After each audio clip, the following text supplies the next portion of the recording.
Okay, so I'm going to read for you chapter 2, the Bhagavad Gita, which is a very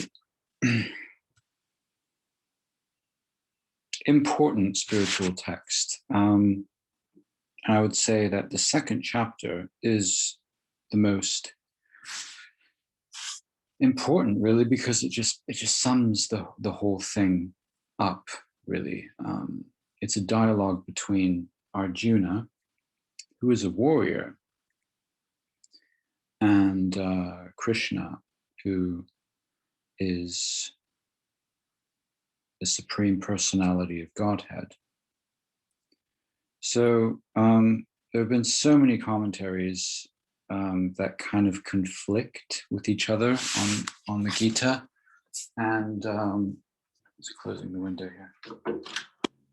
It's interesting because there are those who think it's like, oh, it's just a story, or it can be like a play, or it could be like whatever. But, according to this translation, it actually happened, and Krishna is not just some ordinary historical dude or ascended master, but he is actually like the cause of sorry, dry throat. The supreme cause of all things. So it gets confusing because according to Vedic philosophy and science, there's the supreme source, which is Brahman, which is like source or the universe or all that is. But beyond that, there is Krishna, who generated source. So the debate remains open as to what came first, the chicken or the egg. Did Krishna come first and create source consciousness through which individuals in this material universe, like you and I, are projected? Or is it source consciousness that created Krishna? And is Krishna just sort of being like, I'm God, woohoo? Is he just some narcissist? Well, we don't know. We don't know. But according to this version of the Bhagavad Gita, he is the supreme source. So I guess it's really what your heart tells you, really. And you just have to be discerning of the truth, really. So without further ado, I'm going to read chapter 2 of the Bhagavad Gita. Sanjaya said, now Sanjaya, before I start, Sanjaya is some blind guy who's actually channeled the information of the Bhagavad Gita. So he's like this wise, pure sage who's like channeling what actually happened between Krishna and Arjuna on the field of battle. Arjuna realizes he's a warrior, yeah, but he has to fight all of his friends and family. And if you were in that position, you'd be like, shit, I'm not fighting. Sorry, I'm not fighting at all. Sorry, but these are my friends, my family. Why would I fight them? Even though I am a warrior, why would I do this? And Krishna persuades him to fight because he reveals the nature of the soul, the science of the soul. And this is the pivotal chapter. So here we go. Chapter 2. Sanjaya said, seeing Arjuna full of compassion, his mind depressed, his eyes full of tears, Madhusudana, Krishna, spoke the following words. The Supreme Personality of Godhead said, my dear Arjuna, how have these impurities come upon you? They are not at all befitting a man who knows the value of life. They lead not to higher planets, but to infamy. O son of Partha, do not yield to this degrading impotence. It does not become you. Give up such petty weakness of heart and arise, O chastiser of the enemy. Arjuna said, O killer of enemies, O killer of Madhu, how can I counterattack with arrows in battle men like Bhishma and Drona who are worthy of my worship? It would be better to live in this world by begging than to live at the cost of the lives of the great souls who are my teachers. Even though desiring worldly gain, they are superiors. If they are killed, everything we enjoy will be tainted with blood. Nor do we know which is better, conquering them or being conquered by them. If we killed the sons of Dhritarashtra, we should not care to live. Yet they are now standing before us on the battlefield. Now I am confused about my duty and have lost all composure because of miserly weakness. In this condition, I am asking you to tell me for certain what is best for me. Now I am your disciple and a soul surrendered unto you. Please instruct me. I can find no means to drive away this grief which is drying up my senses. I will not be able to dispel it, even if I win a prosperous, unrivaled kingdom on earth with sovereignty like the demigods in heaven. Sanjaya said, having spoken thus, Arjuna, chastiser of enemies, told Krishna, Govinda, I shall not fight, and fell silent.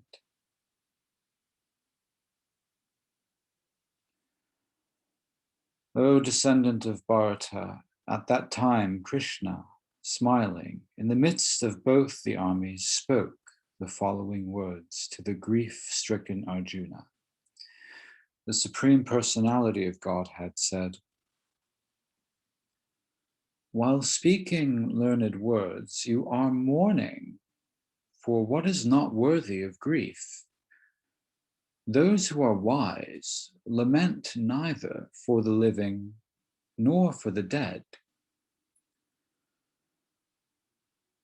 Never was there a time when I did not exist, nor you, nor all these kings, nor in the future shall any of us cease to be.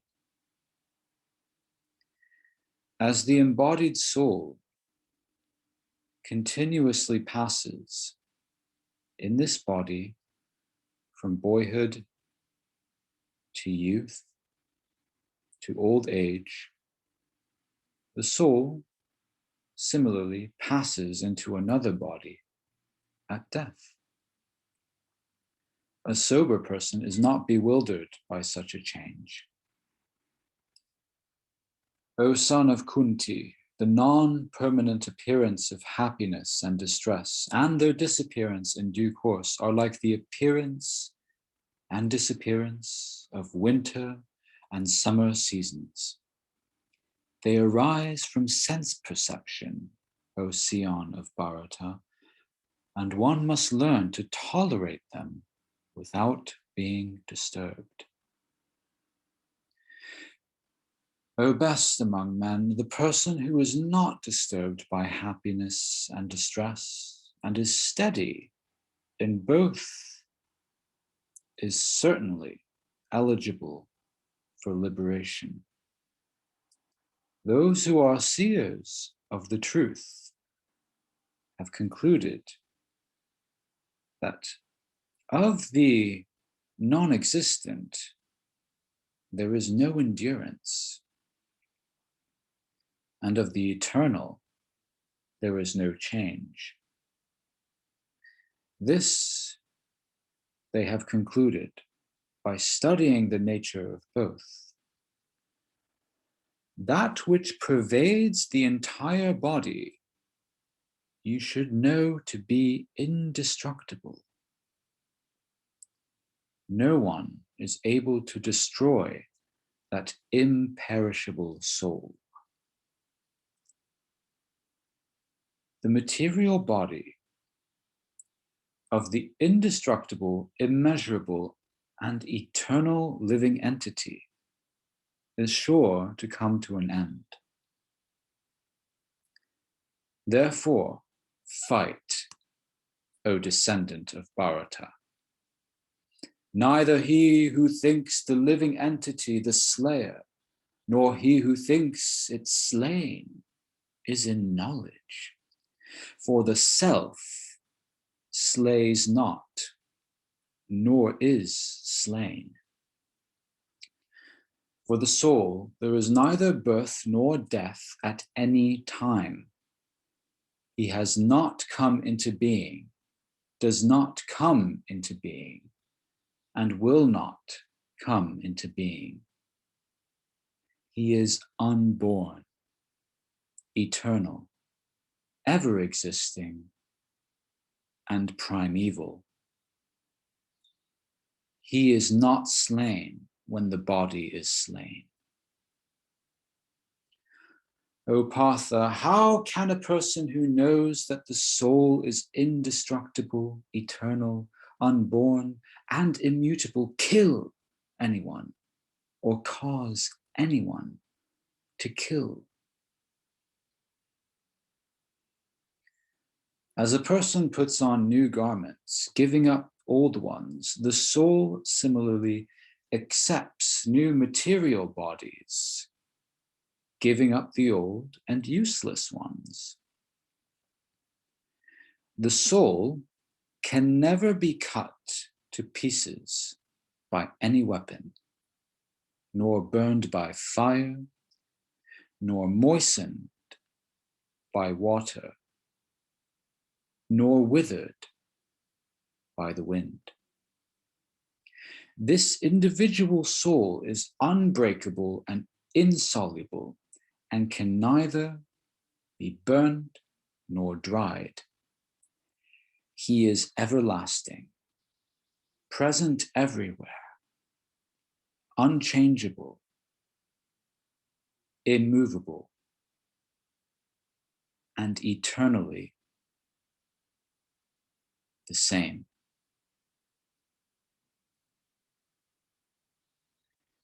It is said that the soul is invisible, inconceivable, and immutable. Knowing this, you should not grieve for the body. If, however, you think that the soul will always be born and die forever, you still have no reason to lament, O mighty armed. One who has taken his birth is sure to die. And after death, one is sure to take birth again. Therefore, in the unavoidable discharge of your duty, you should not lament. All created beings are unmanifest in their beginning, manifest in their interim state, and unmanifest again when annihilated. So what need is there for lamentation? Some look on the soul as amazing, some describe him as amazing, and some hear of him as amazing. While others, even after hearing about him, cannot understand him at all. O descendant of Bharata, he who dwells in the body can never be slain. Therefore, you need not grieve for any living being. Considering your specific duty as a Kshatriya, warrior, you should know that there is no better engagement for you than fighting on religious principles. And so there's no need for hesitation.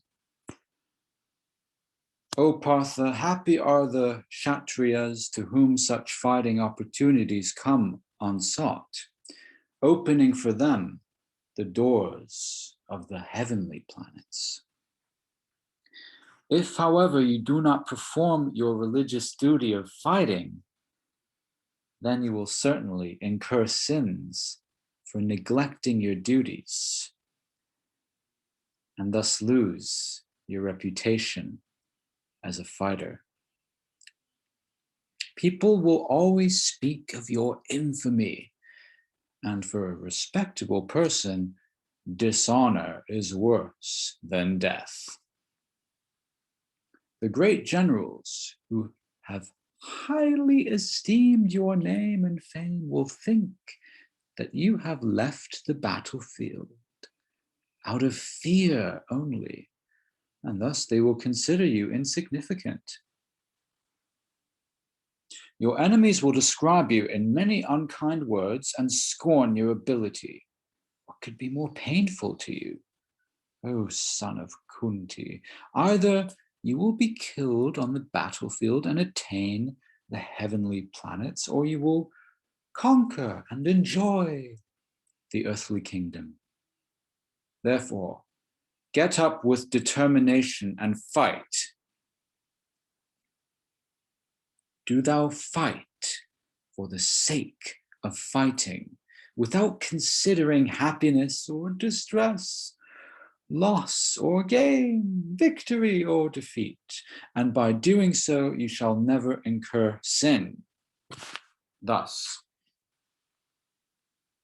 far, I have described this knowledge to you through analytical study. Now listen as I explain it in terms of working without fruitive results.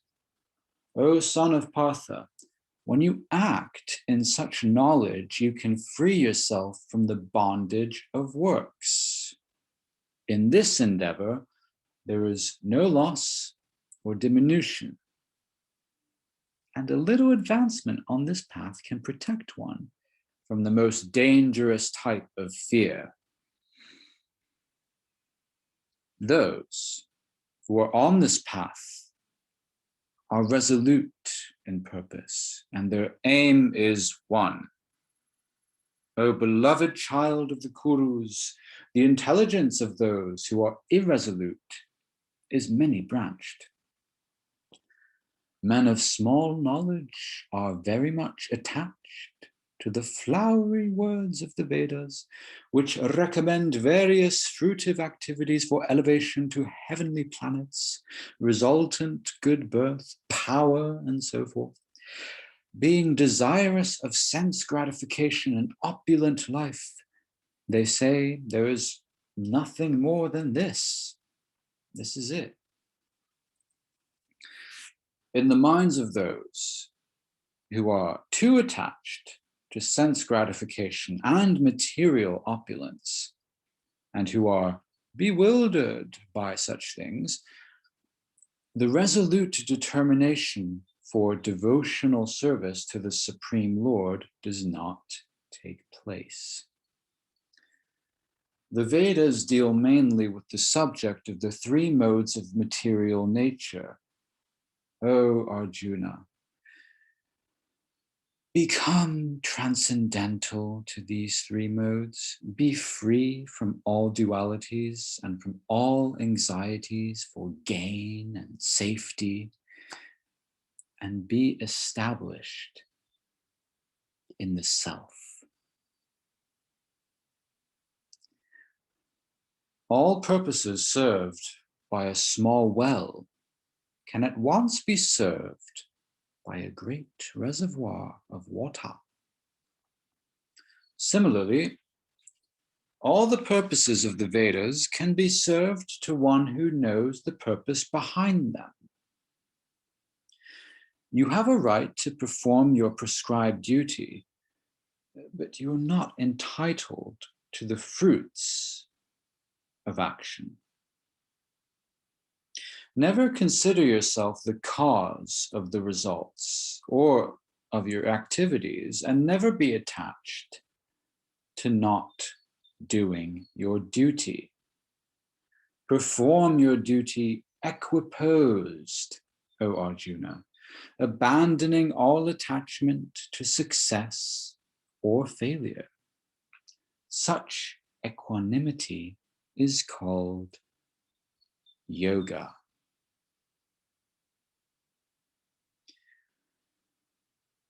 O Dhananjaya, keep all abominable activities far distant by devotional service, and in that consciousness surrender unto the Lord.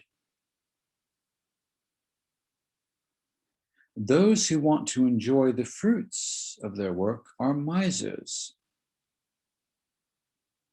A man engaged in devotional service rids himself of both good and bad reactions, even in this life. Therefore, strive for yoga, which is the art of all work. Thus, by engaging in devotional service to the Lord, great sages or devotees free themselves from the results of work in the material world. In this way, they become free from the cycle of birth and death and attain the state beyond all miseries.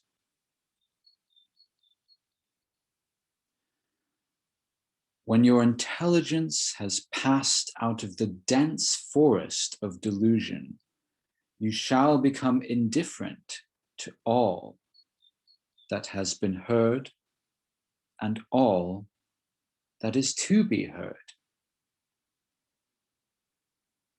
When your mind is no longer disturbed by the flowery language of the Vedas, and when it remains fixed in the trance of self-realization,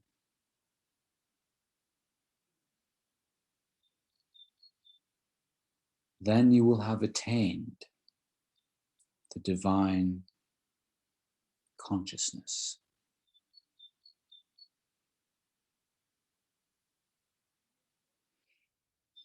Arjuna said, "O Krishna, what are the symptoms of those whose consciousness is thus merged in transcendence? How does he speak? And what is his language? How does he sit? How does he walk?"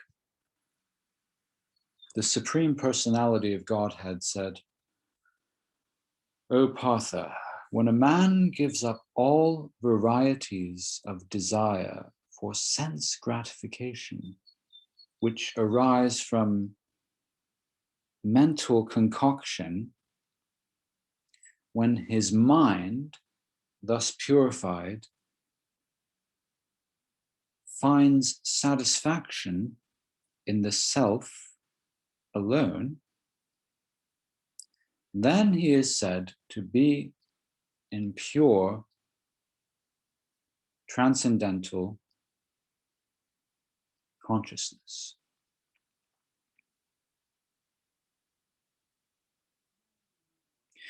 One who is not disturbed in mind, even amidst the threefold miseries, or elated when there is happiness, and who is free from attachment, fear, and anger, is called a sage of steady mind.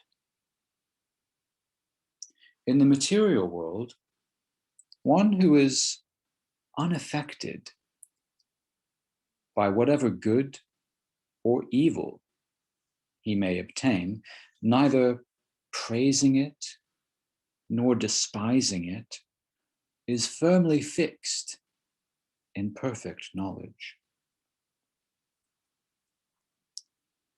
One who is able to withdraw his senses from sense objects, as the tortoise draws its limbs within the shell, is firmly fixed in perfect consciousness. Though the embodied soul may be restricted from sense enjoyment, the taste for sense objects remains, but ceasing such engagements by experiencing a higher taste.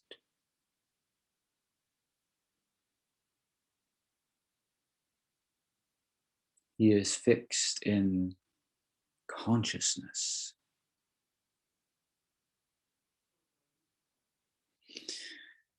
The senses are so strong and impetuous, O Arjuna, that they forcibly carry away the mind, even of a man of discrimination who is endeavoring to control them. One who restrains his senses, keeping them under full control, and fixes his consciousness upon me, is known as a man of steady intelligence. While contemplating the objects of the senses, a person develops attachment for them. And from such attachment, lust develops. And from lust, anger arises. From anger, complete delusion arises. And from delusion, bewilderment of memory. When memory is bewildered, intelligence is lost. And when intelligence is lost, one falls down again into the material pool. But a person free from all attachment and aversion and able to control his senses through regulative principles of freedom can obtain the complete mercy of the Lord. For one thus satisfied in Krishna, the threefold miseries of material existence exist no longer. In such satisfied consciousness, one's intelligence is soon well established. One who is not connected with the Supreme can have neither transcendental intelligence nor a steady mind, without which there is no possibility of peace. And how can there be any happiness without peace? As a strong wind sweeps away a boat on the water, even one of the roaming senses on which the mind focuses can carry away a man's intelligence. Therefore, O mighty armed, one whose senses are restrained from their objects is certainly of steady intelligence. What is night for all beings is the time of awakening for the self-controlled. And the time of awakening for all beings is night for the introspective sage. A person who is not disturbed by the incessant flow of desires that enter like rivers into the ocean, which is ever being filled, but is always still, can alone achieve peace, and not the man who strives to satisfy such desires. A person who has given up all desires for sense gratification, who lives free from desires, who has given up all sense of proprietorship, ownership, possessiveness, mine, and is devoid of false ego, he alone can attain real peace.